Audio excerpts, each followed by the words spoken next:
Hello, and welcome to today's webinar on developing your child's elementary IEP with Amy McDougall. During this live webinar, Amy will provide an overview of relevant terms, including differentiating between a 504 and an IEP, review the essential components of an IEP, and discuss PWS-specific needs that should be addressed in the varied sections of the IEP. Before we get started, a few notes about participation. My name is Andrea Lucy, and I'm the Membership and Chapter Coordinator at PWSA USA. Your audio was muted when you joined the call. Questions can be submitted via the question box on your screen. We should have ample time for questions after the presentation. A recording of this webinar will be available for anyone who missed today's presentation or would like to watch it again. In 1975, parents Fausta and Jean de Tierling learned their child had Prader-Willi syndrome. A referral to the Child Development and Mental Retardation Center, now the Center for Human Development and Disability, at the University of Washington brought the de Tierlings together with other parents and professionals acquainted with the syndrome.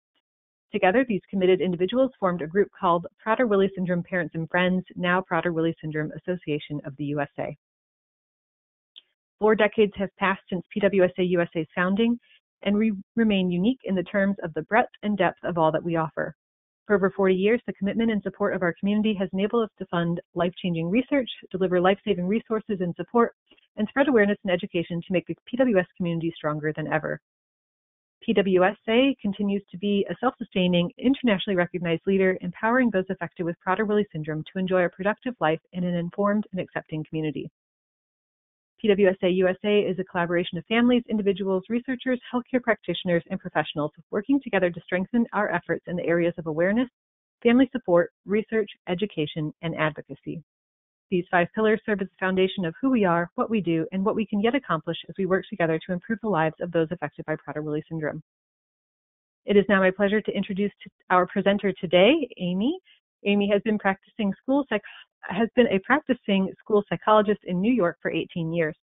Her professional experience spans preschool to high school, with her responsibilities encompassing consultation, behavior intervention, crisis support, evaluation, and serving as the chairperson for both CPSE and CSE.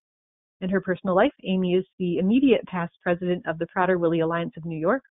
She and her husband Harry have 3 children, Stephen, who is 24, Noelle, who is 18 with PWS, and Logan, who is 16. Prior to the advent of social distancing, her spare time was spent at hockey rinks, lacrosse fields, horse barns, and dance studios cheering on her children. Welcome, Amy. I have now given mouse and keyboard control over to you. Welcome. All right, thank you so much. So this evening, really, I'm guessing that probably everyone has put together their IEPs for the coming year, but hopefully we'll be able to cover a bunch of information that will help give you a chance to take a critical look at what you've already got in place, take a look at if there's anything that you feel like you need to make any changes on, or even advocate in the years to come. So a few things that I'd like to do this evening, and Andrea, I'm not moving forward.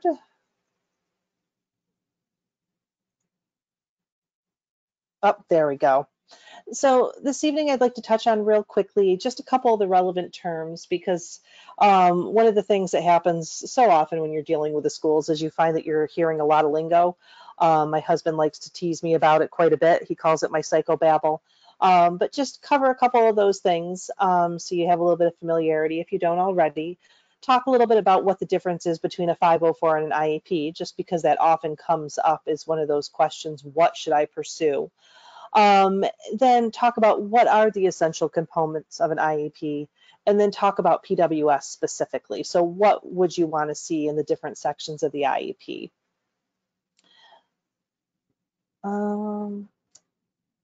So sorry, Andrea, it's still not, there we go.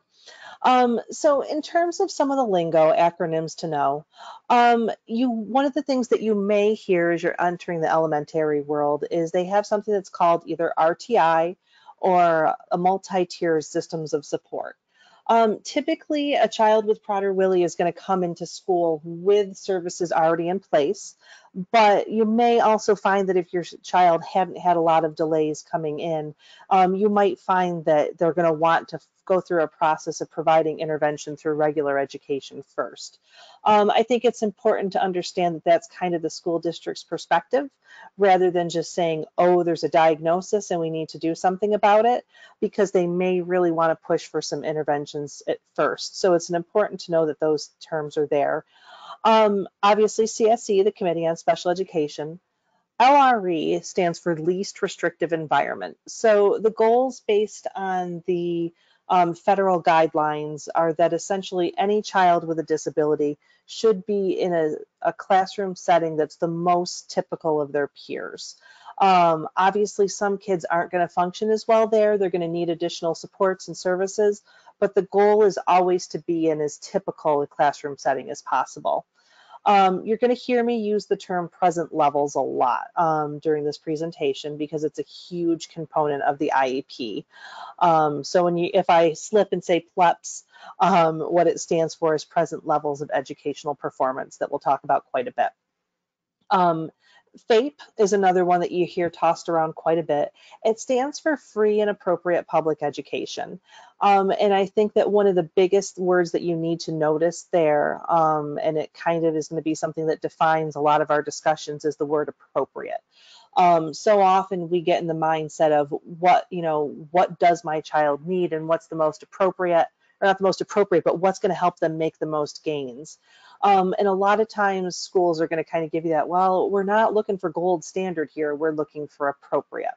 So as we're starting to look at what our kids with PWS need, you're going to want to kind of be able to keep that in the back of your mind about, you always want to be talking about, here's their needs based on appropriateness, not on what you feel like would help them be their best and be the most successful.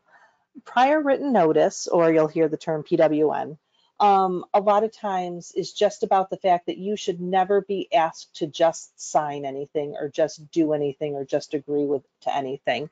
Federal law mandates that you should always see something in writing to give you the opportunity to make a decision. You should always, it's essentially informed consent. So you want to make sure that you've seen something in advance.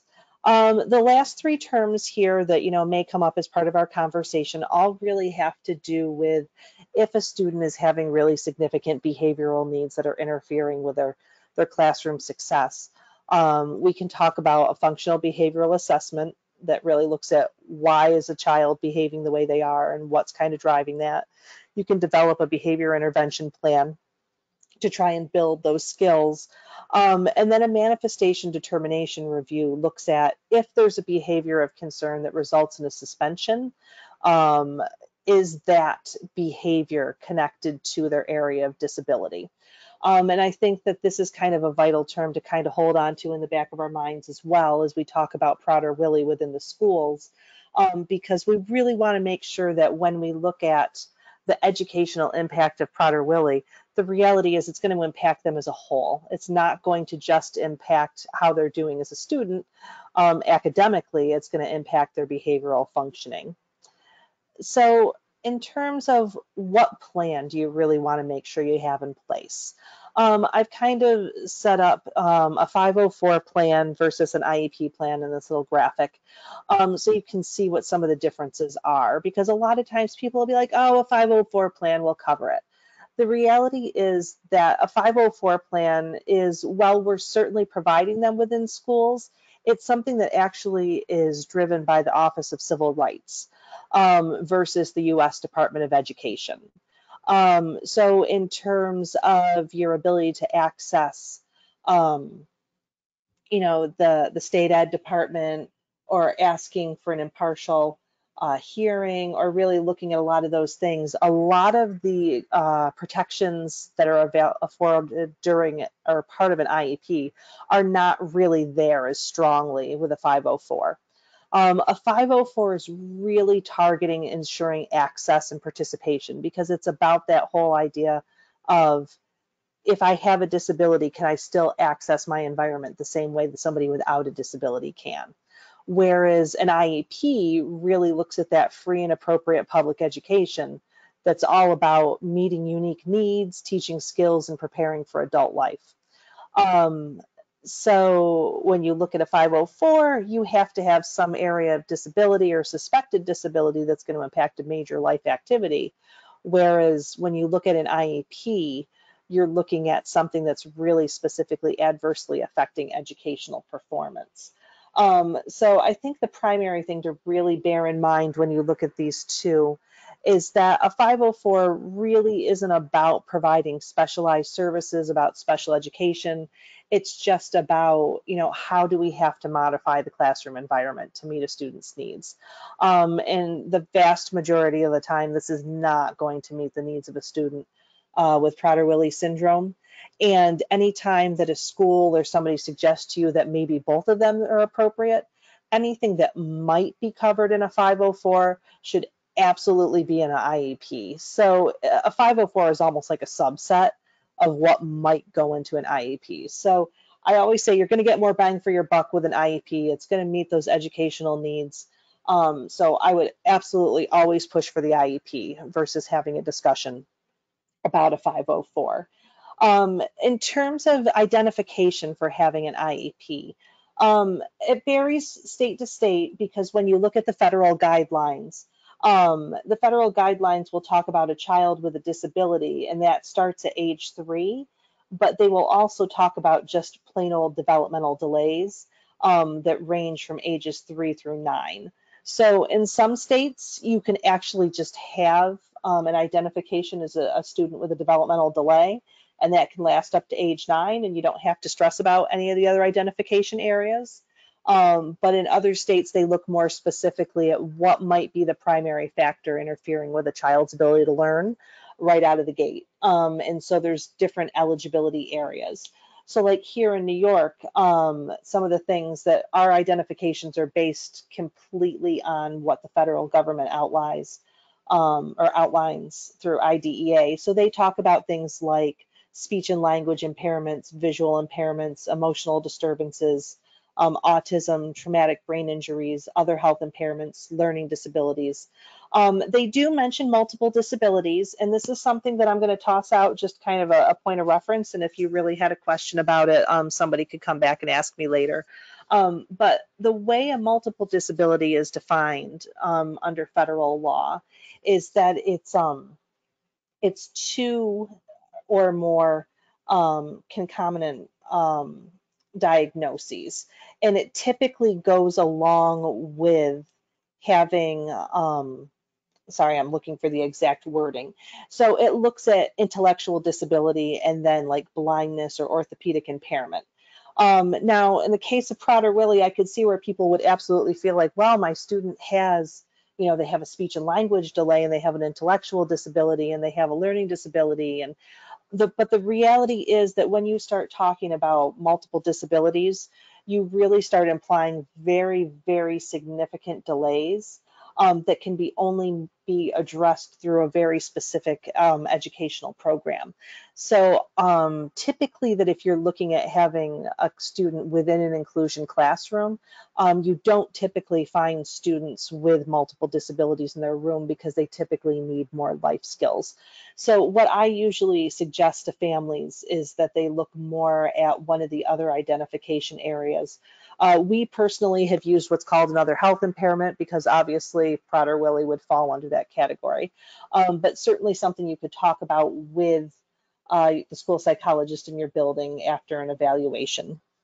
Now, and as you're talking about all of that, I would also say too that when I'm on the topic of testing, I really encourage you, it's very, very difficult to go through the testing process because we so often want to talk about what our kids can do.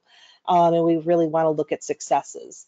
But as we move forward and we start talking about needing an IEP, really what the IEP needs to do is address unique educational needs and areas of deficit. So whenever you look at a testing situation, I would say it's okay for our kids not to be able to show everything they know. It's okay for them to struggle. It's okay for them to need additional support because that's how we really prove that our kids need that special education to be able to succeed and push forward. So right now, kind of to hit on real quickly, and then we'll talk a little bit more in depth as we look at the different individual areas in relation to Prader-Willi. Obviously, an IEP is a written statement that includes all the components that need to address the student's needs. So the way I've laid it out here is really the way that when you're talking about what your child's needs are, you should be able to help guide the conversation for IEP development. So you really want to look at where is your child right now in terms of their academics, their social development, their physical development, and their management, because you're going to look at what can they do, what are their interests, but also what are their needs. Those needs should drive development of goals. So if it's an area of deficit, then obviously that's something that you want to work towards, remediating that. So it should really, those goals should be based on where your child is right now. Those goals should really be measurable. So you need to know how have they gotten where they need to be. And they should be something that are reasonably accomplished within a year.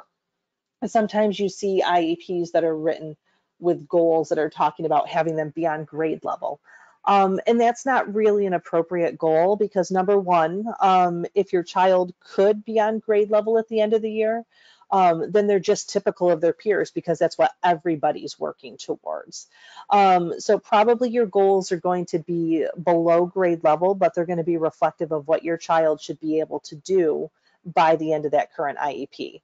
So once you know what your goals are for your child, then you need to start talking about what are the services that they need, what special education teacher services, what related services, how should their environment be modified, and then what do support staff need to know to be able to meet their needs. And you'll end up talking about what is that participation with non-disabled children going to be like. So really, as we talked earlier about that least restrictive environment, how often are they going to be in with other kids? So I just want to take a moment for self-reflection because really I'm going to put up a couple of questions and your answers to these questions are really going to drive your approach to both the school staff and then in terms the expectations that they might have of your child. So think about as you're going into an IEP, what are my concerns and my biggest worries? That could include Prader-Willi related medical concerns. It might be their academics, it might be their behavior, but what are the things that are really pressing for you right now? So if you're having a conversation with their teachers, you feel like your conversation is, meshing. What would you like your child to be able to do in the short term? The reality is so often we look so far down the road, we want them to, be able to do all these wonderful things, but what would success feel like in the short term? What could it be within the next year? I really feel that this next question is really a vital one because it can dramatically affect how you interact with the school staff and how they interact with your child. If your child has hyperphagia, do you believe that's a behavior that can be trained away, or is it a symptom of a physical drive? The reality is that if you believe that hyperphagia is a behavior that you can train away and you can just implement some behavior modification, in all likelihood, then any food seeking is going to result in punishment. Because the teachers are going to feel like, well, we just have to move beyond this. We have to put strategies in place, and this kid should be able to do this. But if you feel that hyperphagia is really just a manifestation of something that your child is just intrinsically driven for, and they need to have their environment support them in not being exposed to food, then you can really build a relationship with the school around how can they help your child be successful versus trying to engage in behavior modification. And then the really big question that comes into play is how do I describe all of this in a way that's relevant to classroom instruction? As parents, we live in a world where we're dealing with the medical and the behavioral. Teachers are living in a world where they're trying to get our kids to learn. The reality is that the medical and the behavioral does impact how they learn, but we need to show how. We need to help the teachers understand that. We need to talk about what's going to happen if some of those more behavioral and physical needs aren't met in a way that the teachers are going to be like, oh, all right, if I want them to be successful, then this is something that I can do. So moving forward, just to talk about different, the Prader-Willi considerations. And the academic levels are really, in a lot of respects, pretty straightforward.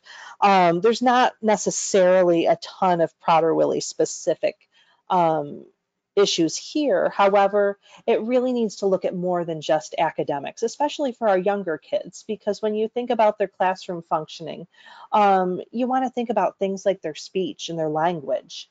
And those functional skills for learning, because if you have a student who can't pay attention, they're self-directed and they struggle to participate in adult-directed tasks, or they're just all over the place and they're looking around, they're not going to be, really engaged with the learning process. So thinking about those things, you want to think about, like what's really important to your child in terms of how they interact with the classroom as a whole. So, for example, one of the statements I had developed years ago was Noelle tends to be, she tended to be very distracted, and she was kind of doing her own thing. And I wanted the teachers to understand what's the best way to make sure that she's engaged. So one of the statements I put together was, I said, it's important to ensure that Noelle is attending to instructions, either by getting her attention prior to giving directions or asking afterwards if she understands what is expected. The reality was I knew my child, and I knew that if somebody said, do you know what you're supposed to do? She'd go, uh-huh, and that would be it. She wouldn't truly be able to explain or communicate back. So think about not just those academics, but some of those more functional skills. Looking at social development, obviously there's a lot of things about Prader-Willi. It's not just about, do they play with other kids and do they get along?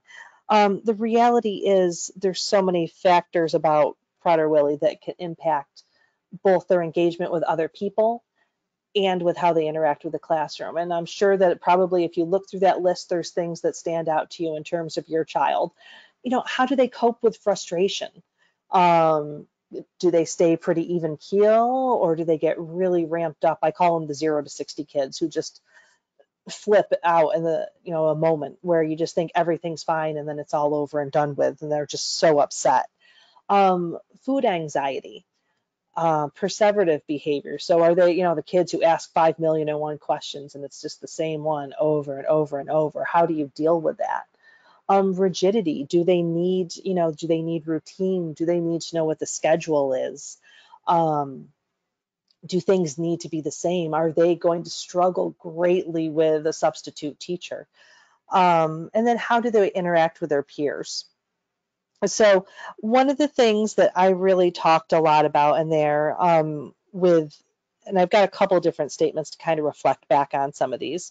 So like my child was definitely, I said she was a mother hen, but the reality was she was running everybody's show. So when I wrote some of my sample statements, I said, she's generally affectionate and easygoing. She loves to be a helper and enjoys engaging with peers. She tends to mother other children by pointing out behavioral expectations. Expressive language difficulties can interfere with her ability to communicate with adults and peers, even those familiar with her. She can be rigid in her approach to tasks and will refuse to engage in tasks or activities if pushed into a power struggle. She responds well to routine and is quick to point out when there's variation in that routine. If an activity or reward has been planned or promised, Noelle will be insistent that it occur. Consistency is essential. Behavioral expectations should be clearly stated. And in talking about the food seeking and the food anxiety, it looks different in a lot of our kids, but a lot of them just struggle with it. So here's how I described it for Noelle. I said a component of the food issue for Prader-Willi is anxiety. Having food available, visible, or being uncertain as to when food might be available can be extremely stressful for her. When she's in an environment where she knows that she'll be able to eat, what she will be able to eat, and that all food is out of her reach, she is typically focused and behaved. However, if food is available to her, or she believes that she can get someone to make food available, she'll attempt to get something. She has gone to extreme lengths to obtain food, such as going into the garbage or into other students' backpacks. In situations where she's unsure of when she may eat, or if she thinks she may be put in a situation where food might be available to her, she becomes unfocused on school and only focused on the food. For example, asking repeatedly if it's time to eat, when it'll be time, what she will have. This sort of obsessive perseverating behavior is indicative of anxiety for her. And the way I've really described it to numerous teachers over the years, and it's really seemed to resonate with them, is I've talked about how they really want to see our kids be successful academically. But if their student, or Noelle in particular, is so focused on the food that they are not going to be able to access any of the instruction that they're providing. And so they've basically lost their opportunity to teach her because she's not paying attention to a word they say. So they really need to look at what can they do to structure her environment so that she can pay attention and they can all feel more successful. In terms of physical development, I think that there's a lot of different things that can impact in school. So for example, motor skills and motor planning. I mean, obviously navigating the playground and writing and being able to sit upright long enough to do their work. I really feel it's important to include in there signs of illness because our kids don't show things the same way. So like, for example, those, the temperature regulation and high pain threshold, those sorts of things. Like I always talked with the teachers about the fact that, she doesn't run fever, she doesn't vomit. So here's what to look for. And if you see these things, you've got some problems and you're going to want to give me a call.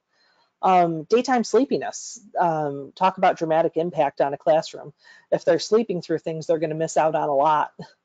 Scoliosis, obviously, if a kid's struggling with some of that core muscle strength and their spine is, curved and they've got the, either spinal fusion or they've got a brace on, how much is that going to impact their ability to sit and attend to things in class? I've made sure that I always mention that thick saliva and the drinking because obviously, having a water bottle at a desk could be a good thing. Obviously, the hyperphagia and the food seeking is one that you want to talk about as being a physical issue.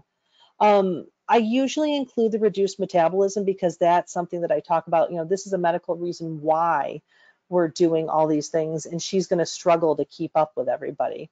Some of our kids have really significant issues with sensory processing, whether they're under responsive or over responsive.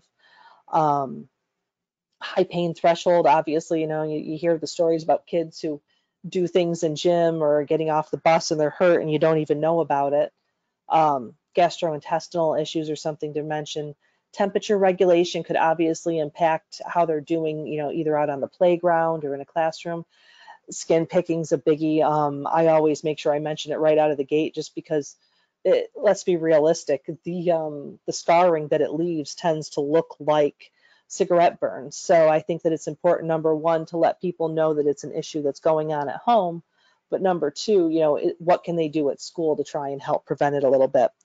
So, and I had written a couple different things, but like for her, when I talked about, when she starts to feel ill, the thing that they needed to watch for was I said that, she doesn't run fever, she rarely vomits. If her behavior seems off, you notice an increase in food seeking or she blanches suddenly. These are your best signs that she's not feeling well. So then you move on to management. Management is really about how different does the classroom need to be, whether it be organized or structured or interventions provided. So does your child need additional supervision? Do they need consistency amongst adults, including communication with substitutes? We absolutely needed it. Noelle had proven time and time again that she knew if the adults weren't on the same page, she would play them. She would try and play me, and I really needed to have good communication with school to make sure that we were all on the same page. We had actually put together like a small note that went in her the substitute folder that the teacher would, leave, that basically said something in very general of, there's some students with some really significant health needs. Noelle couldn't have any food other than what had been sent in with her or approved by her parents. If you have any questions, make sure, and there were direct examples of who to talk to.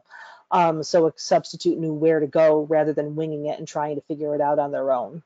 We talked about the use of food and instruction, whether that be as manipulatives or rewards, because those weren't things that worked well. How are you going to handle special events? If there's a classroom party or a big reward that somebody's earned and there's a pizza party, like how are you going to handle that? And how are you going to ask that the school work with you? And in terms of that communication with home. So, for example, some of the things that we talked about that we put in here, we said that Noelle shouldn't be allowed to eat anything other than what's provided from home or has been previously approved by her parents. Obviously, each one of our kids handles how that's presented to them differently. I have a friend who had shared that her son is a rules man and he just needed to know that this is the rule and it's over and done with. My child is very much I want to have control. So if I have some say in what's going to happen, I am going to go along with it a whole lot better. So what we found for Noelle that we included in her IEP was that she responds well if reminded that she has her own special food rather than simply being told that she cannot have something else. We talked about the fact that food could not be used as a reward for her or even others in her group. She can become distraught that other people are given food and will become visibly upset. Rewards should be in the form of non-edible items such as stickers or special privileges. We talked about like, what does that look like in terms of food in the classroom? So for Noelle, we said all food items in a classroom setting should be secured in a location out of her reach. During snack and meal times, Noelle needs to be carefully monitored to ensure that she does not beg or take food from her peers. The disposal of leftover food should also be monitored, as Noelle will eat off someone else's plate or out of the trash on occasion. And then we had said that basically any upcoming celebrations involving food need to be addressed with her parents ahead of time. So we needed to talk with them, come up with a plan, and have it in place ahead of time. So for each of those things that we've talked about, I'm hoping that you're able to reflect a little bit on what stands out to you about your child. And, is it truly being described in a way that impacts them in the classroom so that others can understand? So once you've put together those present levels that really describe your child and both what they can do and what their needs are, that should drive everything else for the remainder of your IEP. So obviously talking about goals, those goals need to align with the student's specific needs that are outlined back in your present levels. You're going to really want to talk about how will you know when your child has achieved those goals. You don't want it to be like just some nebulous statement where you're like, I don't know if they met that goal. Your goal should very clearly lay out that your child will be able to do this many times to know that they've accomplished it. You're going to start talking about what services, modifications, and supports for school personnel are needed to help your child keep moving forward. And let me just look real quickly. So no, I'm going to go back. So in terms of services, there's a gamut. Do they need special education teacher services? Would those services be best within the classroom where they have typical peers to model their behavior after and to feel encouraged that they really want to do that? Or is your child so overwhelmed by the general education environment that they're not making gains? They're frustrated and their behavior is like showing that they're frustrated, and they really need a smaller classroom setting. I'm not a proponent of advocating for one over the other for our kids with Prader-Willi, because I think the reality is you need to look at each one of our students individually. Some kids do better starting out in those more self-contained classes and gaining the skills that they need to eventually start pushing back out into more mainstream classes. Other kids deserve a shot to really try and do well. They're motivated by other kids. They want things to, they want to do stuff with other kids, and that to them, they're driven by it because they want to keep up. How does your school or how does your classroom need to be modified? So some of the things that we talked about in terms of, do they need directions repeated? Do they need food out of sight? Do they need a teacher assistant? Do they need individual support? How do things need to change? If you look at what your kid needs in comparison to the others to be successful in a classroom, what needs to be different? Supports for school personnel. Those are often things that talk about what does the school staff need to be able to meet my child's needs. So for example, a specific training. I've actually presented to the school staff every year that Noelle's been in school. We work it out. We usually do it on the first day of school when all the teachers are there, but the students aren't. We usually build in about 45 minutes to an hour where I do a quick overview of what the syndrome is, and then I talk about Noelle very specifically, and then we have a chance to do question and answer so the teachers can say, oh, well, this is how I usually structure my classroom. What should I do differently? And we talk it through. And I think that that's just been vital. Some parents aren't as comfortable doing that, so they might reach out to their state Prader-Willi organization, to national. They might take advantage of some of the more specific trainings that are put out by PWSA USA, or for example, Dr. Elizabeth Roof does some really nice stuff. But you know, whether it's a parent, an expert, an advocate for your state organization, videos, think about how can you help train your staff so that they are ready. Because one of the things that I've found, and teachers have said that it's made a world of difference, is if we say that we're just going to wait and see how things start out, Noelle goes into it, she remembers what didn't go well, and that person is basically her target because she really will remember what didn't go well and she's going to try and make it work to her advantage in the future. And it also really helps the other children in the classroom, because if a teacher walks into the classroom with a clearly defined plan of what will and won't be allowed and is ready to communicate that out to the other parents in advance, then there's no backtracking, there's no resentment. It's just kind of a, here's how it's going to be. Probably the best way that we looked at that was when we looked at, once my daughter hit the high school, a lot of times kids didn't have lunches, and so they were bringing food into classes. And I talked to the teachers about, you know, your students who might be missing a lunch and want to eat in your classroom are going to resent you if you let it happen and then you take it away, or they're going to resent my child, which is not fair to her either. So let's plan to make everything ready to go the minute they walk in the door, rather than, you know, trying to figure it out as we go along and maybe building some bad habits along the way. And then I think, as I mentioned previously, you know, well, the goal is always to be in the least restrictive environment. Where's their progress toward their goal is going to be best accommodated. And for some kids, the social, emotional, and the behavioral goals are so overarching that they're not getting to some of the more academic goals. So they do need some different places to kind of work on those things. Um, so practical advocacy. So things to think about as you go in.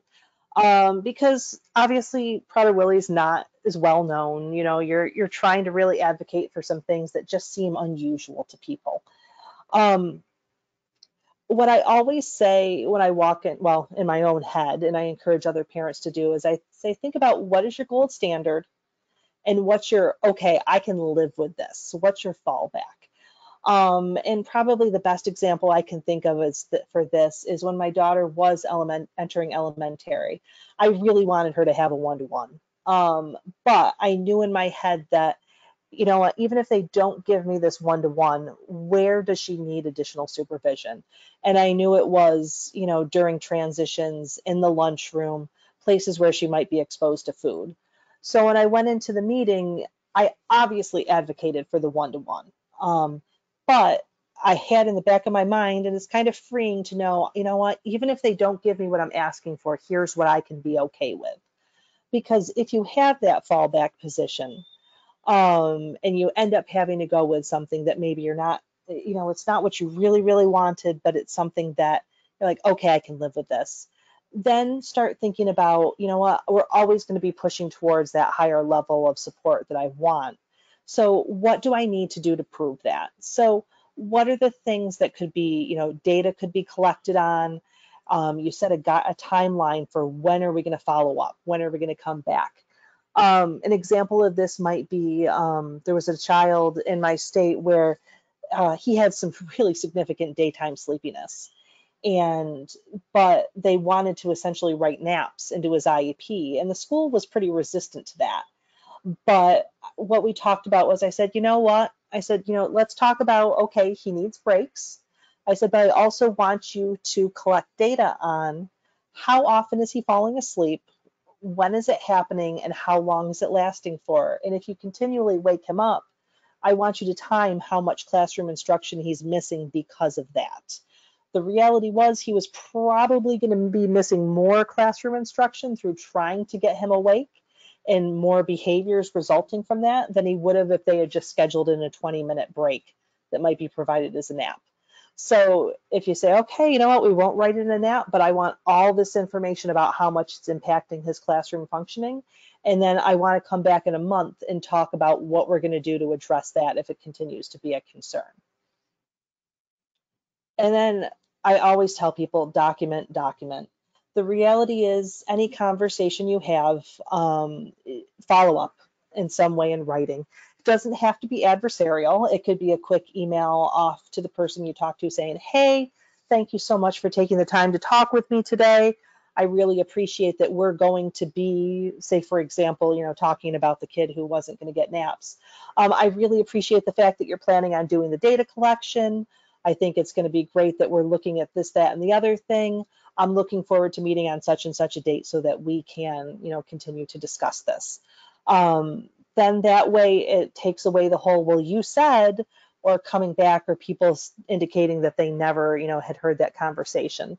So certainly, even though you're documenting and you're putting it in writing, you can do it in a way that sounds very pleasant and engaging, but yet lets people know that you're monitoring and keeping an eye on things. And the other thing I'd really like to encourage you as you look at this is a journey. What I really found when I went back and looked at Noelle's IEPs over the years, I thought I had some great stuff in her IEPs when she was very young. And those things, in some respects, I wrote some really good stuff that is actually, though it's evolved slightly, it's still there in her IEP as she gets ready to go into her senior year of high school. In other respects, I realized there were things I left out, and we needed to come back and revise it. There were services that maybe, you know, she should have had or she shouldn't have had, or, you know, but the reality is you always have annual reviews. You're going to have reevaluations every 3 years. You're always going to be revisiting. You always have the right to go back and put, you know, a request in writing to ask to meet again and talk. So even if you look at your IEP and you're like, oh, I wish I had done or included such and such, there's always opportunities to revisit, to talk, to change. And your child's going to change and grow and evolve over the years too. So remember that it doesn't have to be perfect right out of the gate. You know, think about the things that are important right now, but also know that, you know, if it's not perfect right away, you do have plenty of opportunities to keep pushing forward.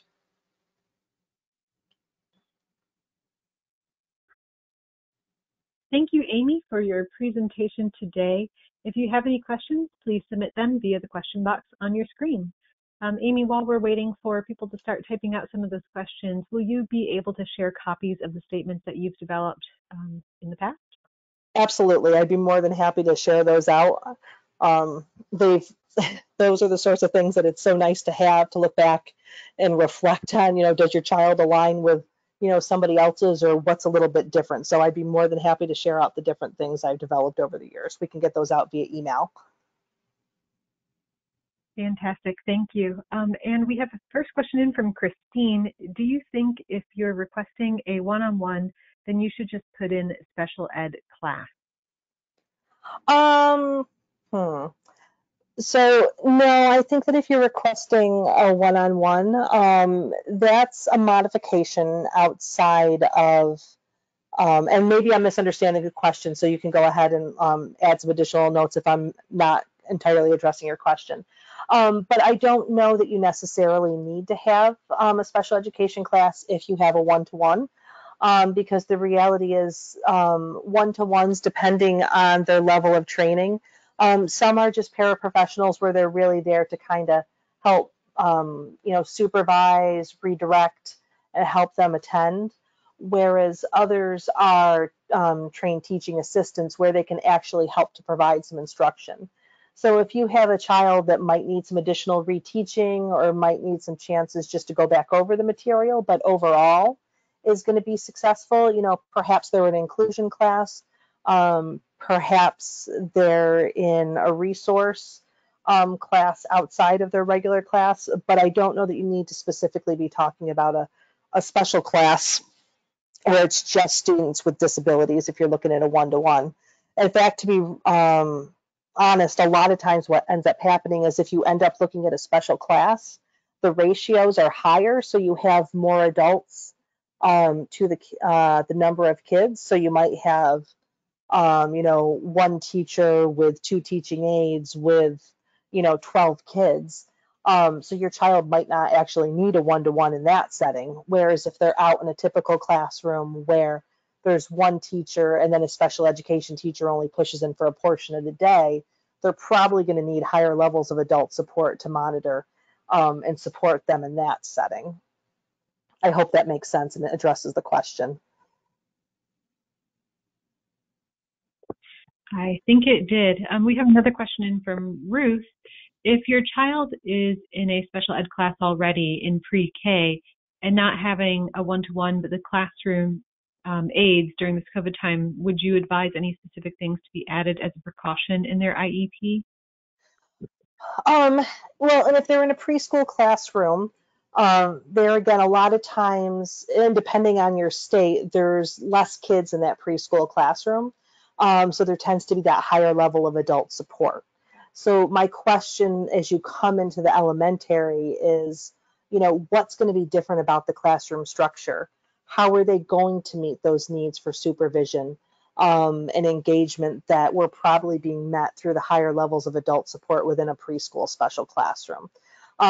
So don't just be like, oh, well, this is how they did it in preschool, so it'll be fine to continue on into elementary.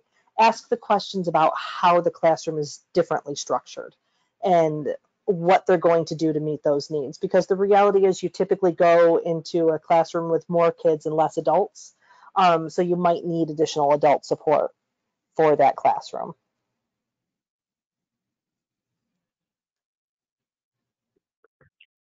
Thanks, Amy. It looks like we don't have any more questions right now.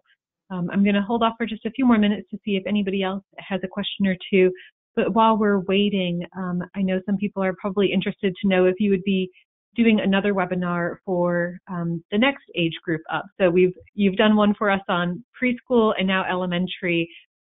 Will you be doing another one on the next age group up? Yeah, absolutely. I think that's vital because I think what happens is a lot of the information and some of the questions you ask stay the same, but the setting within which you're having to address those needs changes. So as you start looking at middle school, you tend to start looking at, are they changing classes rather than just being in one classroom all day long? They're just starting to change in terms of their personalities, and their peers are too. Because as you go into those middle school years, their peers tend to need a lot of support as well in terms of their social interactions. And then as you start looking even further on into high school, then you start talking about that long-term planning and transitioning out of high school eventually. So definitely would love to, continue to talk about all these things as the setting changes and the kids grow.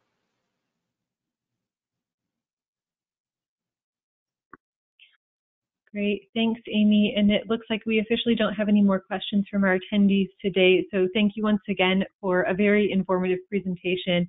If anybody has any additional questions for our presenter, please submit them to info@pwsausa.org, and we will forward them along to Amy. And you can also keep the conversation going by joining one of our many Facebook support groups. Just send us an email, again, at that info@pwsausa.org, and we will add you into the different groups that we have. After the webinar ends, we invite you to take a brief 5-question survey to let us know how we did. A recording of this webinar will be available for anyone who missed today's presentation or would like to watch it again. Thank you. Stay safe, everybody, and have a good evening. Thank you again, Amy. Thanks so much.